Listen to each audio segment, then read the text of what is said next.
Hello guys, हामी चाहिँ आज सिन्त्र जान लागेको हो। हिजोको ब्लगमा चाहिँ अब धेरै ब्लग बनाउन पाइएन, त्यसमै हाम्रो ब्लग जोडेर आउँछ। यो हिजोको चाहिँ हाम्रो दार्जिलिङ घुम्नु थियो। आज चाहिँ हामी सिन्त्र जाँदैछौँ। भोलि मेरो बुढी चाहिँ होइन, खास मेरो गर्लफ्रेन्ड हो, तर अलिक ह्यान्डसम त मैले देखेको छ। आज काली काली देखेको छ। हामी अब 141 को छ ट्रेन चाहिँ। अनि अहिले हामी चाहिँ यहाँ वेटिङमा बसिरहेको छु। देख्न सक्नुहुन्छ हाम्रो ट्रेन चाहिँ आइरहेको छ। त्यो हो हाम्रो ट्रेन आउँदैछ। ट्रेन हो। अहिले चाहिँ हामी यहाँ वेटिङमा बसिरहेको छु। 2 दिनको छुट्टी यसरी गयो घुमेर हेरौँ। बुढी बे गरेपछि चाहिँ एकदम दुःख पाउँछ बेला हो। मेरो भुलबेमा ब्याङ्गलको ड्युटी छ, घुमाउनु पऱ्यो, घुमेर रिसाउँछ। अब रिसायो भने फेरि के गर्नु, आफूलाई नि घुम्नु मन छ, अब ड्युटी पनि छ, गाह्रो छ हजुर। हेरौँ दुईपट्टि नै ट्रेन चाहिँ फाइनली आयो। अब यो 141 मा जाने हो।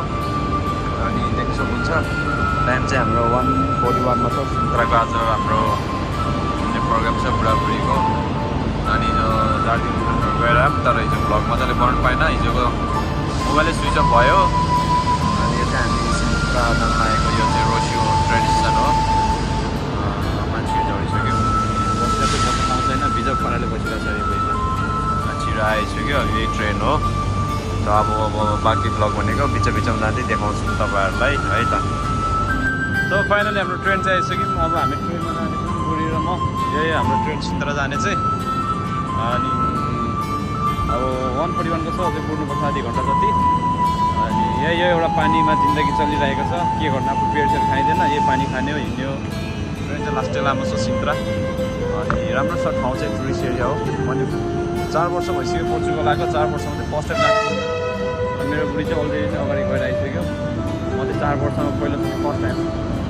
मेरो बुढी आएको चाहिँ भर्खर, तर ऊ घुमिसक्यो सबै ठाउँ, म चाहिँ घुमिसकेन।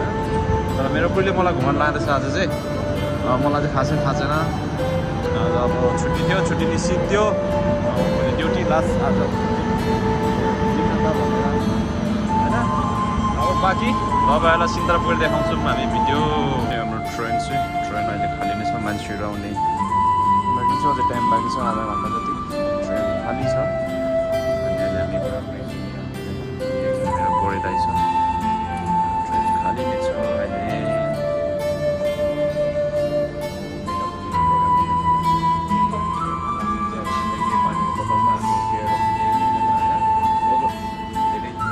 गाह्रो छ सोझो भाइ, हजुर गाह्रो छ।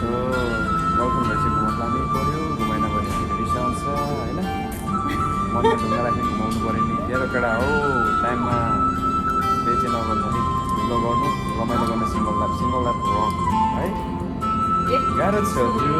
मलाई घुमाउनु पर्छ। हेर्नु न, घाम महिना कालो भइसक्यो म त। हामी चाहिँ फाइनली अब सिन्त्र जाँदैछौँ। सिन्त्र बसमा चढिसक्यौँ। अनि यहाँको म्याप्स पनि दिएको छु। त्यसपछि ट्रेनमा आवर जति लाग्दैछ। अब ट्रेनमा बसेर बसमा जाँदैछौँ हामी। सिन्त्र टार्गेट त सिन्त्र पुग्नु बाँकी छ। बाँकी त्यहाँ पुगेर देखाउँछु भिडियो। यो काली मावली छ। नर्मली 40 को पास भएको हुन्छ। हाम्रो 40 को पासले मजाले घुम्नु मिल्दो रहेछ। मेट्रोको पासले मतलब भने 13 युरो जति लिँदैछ टिकट चाहिँ। अनि 40 को पास भयो चाहिँ फुल्ली मजाले घुम्नु पाउँदो रहेछ बसभित्र, फ्रीमा भनौँ न। जस्तै घुम्नु पाउँदो रहेछ मजाले। साथीहरू आउँदा हुन्छ सिन्त्रा 40 को पासले मजाले घुम्नु पाउँदो रहेछ बसमा। सो फाइनली हामी चाहिँ सिन्त्राको कास्तलास भन्ने ठाउँमा आइपुगेको छौँ। देख्नुहुन्छ डाँडाहरू यहाँको चिसो रहेछ। यहाँ चाहिँ लास्टै टिकटको लाइन चिसो रहेछ। यहाँ चाहिँ चौध रहेछ लास्टै चिसो। डाँडोमा त झन् एकदमै जाडै हुने रहेछ। यहाँ चाहिँ टिकट काट्यो, 40 युरो टिकट लिँदो रहेछ। अब हामी चाहिँ माथि जाँदैछौँ यहाँबाट हिँडेर। बसमा लगभग आधी घन्टा लाग्दछ आउनु लागि। तर हिँडेर चाहिँ यो भरे हिँड्नुपर्ने रहेछ। भरे गएछ यस्तो। मुनि झरे पनि अझै लगभग 1 घन्टा जति त हिँड्नै पर्ने रहेछ।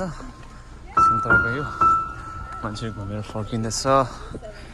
बस ठाउँ चाहिँ दामी रहेछ घुम्नुको लागि, रमाइलो। सिन्त्राको भ्यू, हरियाली,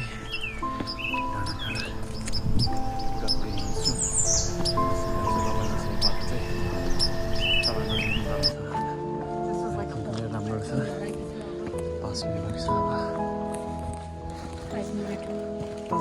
छ यहाँबाट जान लागि धेरै न 5 मिनट बाँकी छ आउनु लागि पुरै भर्याङ मान्छेहरू मुनिबाट आइरहेको छ भर्याङ अनि आजको छुट्टी यस्तै हो यसरी नै गयो सिन्त्राको गाउँमा ठाउँ चाहिँ दामी रहेछ हाइकिङ गर्नुको लागि सही लाग्यो मलाई ठाउँ चाहिँ हाम्रो नेपालको जस्तो लाग्यो चाहिँ एकदम रातभरि भएको साइडतिरको अनि 40 euro रहेछ टिकट चाहिँ बस्यौँ हामी आइपुग्यौँ लगभग अब यो माथि जाने हो अनि मौसम लिएर आउँदैछ मुनिबाट हिँड्नु सकेन भने चाहिँ मान्छेहरू फर्किँदैछन् घुमेर माथि प्यारिस ठाउँको यसकै भित्र जानुपर्छ मेन गेट द्वार भनौँ यस्तो दामी रहेछ यहाँ सबै राजाको फोटो रहेछ अब लगभग हामी यसको भित्र एन्ट्री गर्नु लागि आइसक्यौँ अब यसको भित्र चाहिँ छिर्नु लागि चाहिँ एकजनाको 20 euro टिकट लिँदैछ दुईजना हामी यहाँको बुढाबुढी 40 euro जति लियो यो रहेछ प्यारिस राजा बस्ने ठाउँ यति धेरै नेपाली कुरीहरू पनि छ नेपाली पनि आएको छ यो भित्र छिर्ने ठाउँ चाहिँ म बादल कस्तो दामी हिँडिरहेको छ चिसो ठाउँ मेरो बुढी चाहिँ पहिला ल्याएको मलाई बुढीले घुमाउँदैछ म चाहिँ फर्स्ट टाइम मेरो यो चाहिँ यो पहिला राजा बस्ने यहाँको दरबारहरू यो चाहिँ दामी रहेछ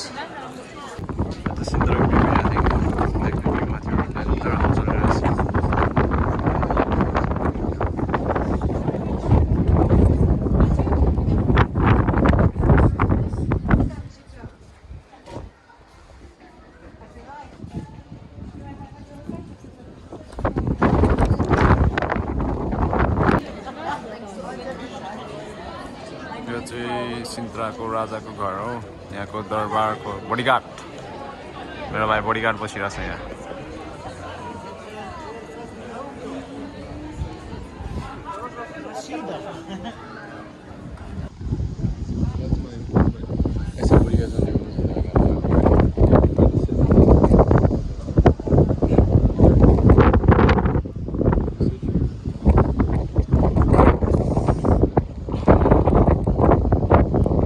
राजाको घरभित्र छिर्दैछौँ यो सिन्त्राको राजा घर रानी पधार्दा छ रानी यो चाहिँ राजा सिन्त्राको राजाको घर अरे दरबार ओ क्यान्डलको चुली कस्तो राम्रो पहिलाको राजाको पेरिसको घर यो चाहिँ राजा सुत्ने खाटहरू हेर्नु पहिलाको पुराना मान्छेहरू कति डल्दै हुन्छ नेपाली भन्दा एक भित्ता नि छैन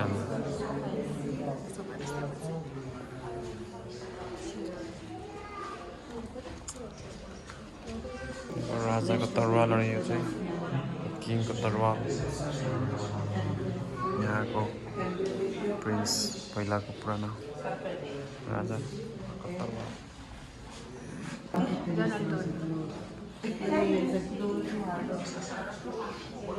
राजाको पहिलाको यस्तो युज गर्नेहरू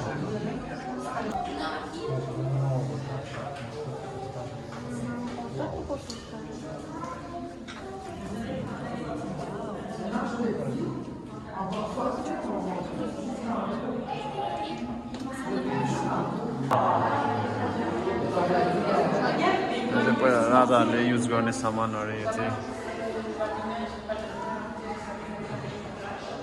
राजाले युज गर्ने सामानहरू कप गिलासहरू यो चाहिँ चुलाहरू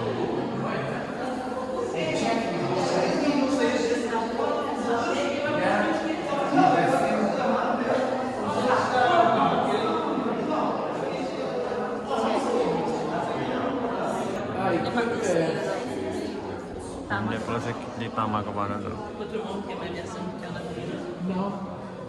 फाइनली हामी चाहिँ सिन्त्रा घुमेर सिधेर अब घर फर्किँदैछु ब्याक टु ब्याक सो लास्टै चिसो छ हावा चल्दैछ सुर मौसम चाहिँ दामी रहेछ जाडो महिनामा चाहिँ आउनु नहुने रहेछ सिन्त्रामा चाहिँ गर्मीमा त्यस्तो चिसो जाडो हुँदैछ एकैछिन हुसु लाग्दो रहेछ एकैछिन घाम लाग्दछ र हाम्रो धरन जस्तै रहेछ यो ठाउँ चाहिँ दामी छ भ्यू चाहिँ देख्न सक्नुहुन्छ चाहिँ म जस्तै हो कहिले कालो कहिले सेतो हुन्छ तर आज म कालो देखिरहेको छु दामी दामी फाइनली अब हामी चाहिँ सिन्त्राबाट घुमेर घर फर्किँदैछौँ घर जाँदैछौँ अनि लास्टै थाक्यो लास्ट चिसो छ सिन्त्रामा कहाँ बनाइदियो मलाई हावाले त अनि यही मान्छे हो हाम्रो घर डिसिजन आइसक्यौँ अब हामी चाहिँ फर्किनु लागेको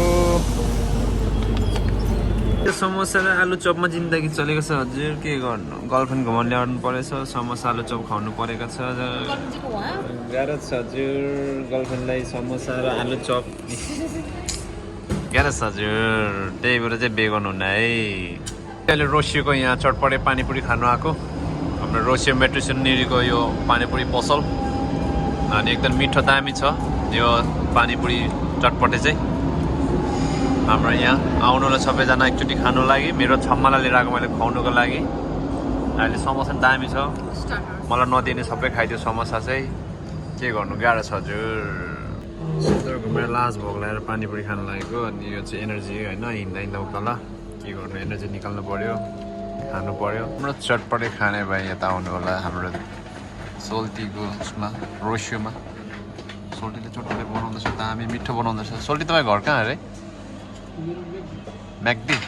म्याग्दीको चटपटे खान आउनु होला रोसियोमा सबैजना मिठो पाउँदैछ चटपटे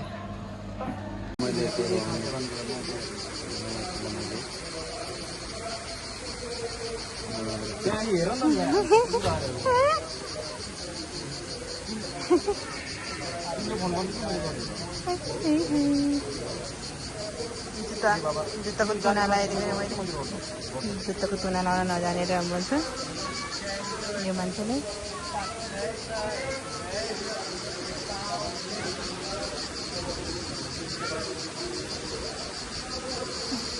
कति धेरै तुना धन्यवाद